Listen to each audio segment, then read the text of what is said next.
When you stop trying to manipulate the outer world, you'll find happiness within. Because there's a part of us that needs to manipulate everything in accordance to our fears, in accordance to our programming.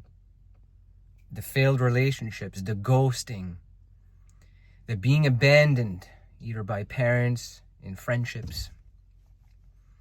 And what happens is when you're getting ghosted, or you're ghosting someone, both sides are dealing with an abandonment wound from the past.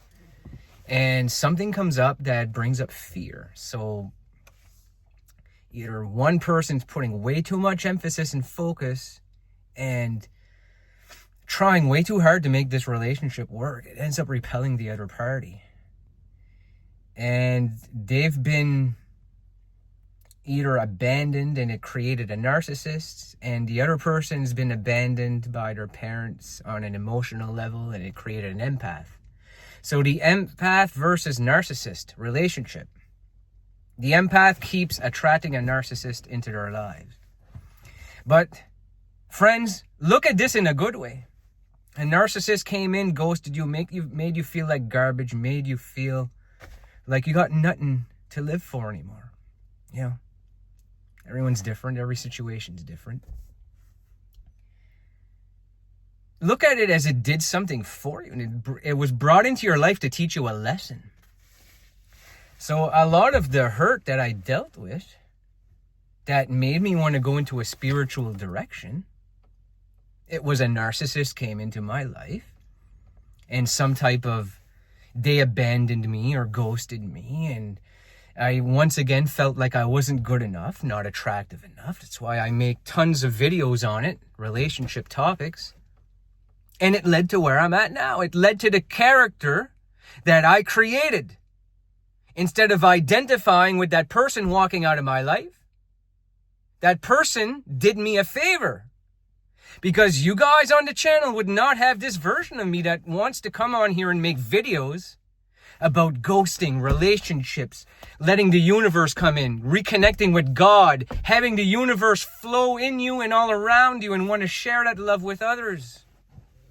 Because the past self was the victim. Now, they abandoned me. They left me on red. They are the ones who didn't want me in their lives. That's fine. What that did is I used anger, like yesterday's video.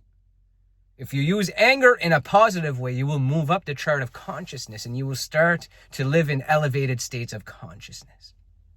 It's part of the topics I speak of on the channel, raising our vibration, raising our level of consciousness. And when you can be a conscious being that doesn't identify or have all of these life events that didn't match your level of consciousness and then suppress them. You didn't allow it to happen and be like, I don't give a fuck, that didn't really hurt my feelings, and kind of forget about it an hour later, or using the letting go technique. And what it is when these ghosting events happened, our current state of consciousness, who we are, our identities were hurt so bad, our egos, because we want to stay living in the comfortable, our egos was hurt so bad. So it's a form of letting the outside world affect our inner state, which is the topic of today's video. Why does the outside world affect the inner world? Because it shouldn't, but it does. Because most of us are living in autopilot. Most of us are living in dependencies, dependent on others, putting focus and emphasis and neediness.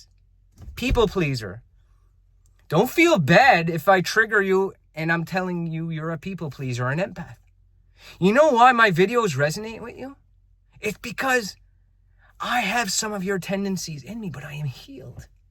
I'm healed, and I know how to apply the strategies and some of the stuff I speak of on video, on film here, is to give you guys a hand to walk you through some of this stuff.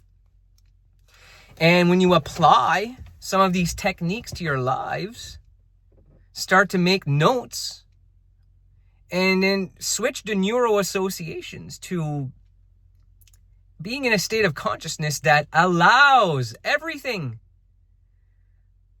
to just be what it is. And I'm not saying allow meaning weak boundaries, because in our fields, in our states of consciousness, our field around our body, who we are, who we're being, our strong characters would just not allow ourselves to be weak enough to go after someone because we're addicted to wanting to have someone who's not attracted to us like us.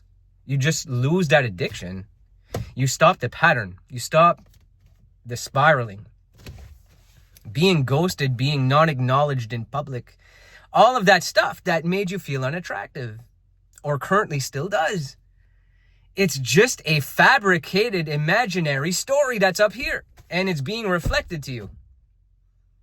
But when your field of energy is of attractiveness, is of being who you are and not needing to think and analyze your way out of issues, out of relationships, you let the other party be who they are. If they want to be a narcissist, good. They want to leave the life, good. They want to ghost me, good. Good, thank you. Get the fuck out. Just allow them to be what they are. Use anger in a good way, but don't stay in grief, apathy, guilt. I sent way too many texts. Because if you're living in the guilt, then you're stuck still analyzing. You're not living in your body, you're living in your mind. The mind does, it keeps us living in autopilot. It wants us to stay in the familiar. So try writing down some of this stuff.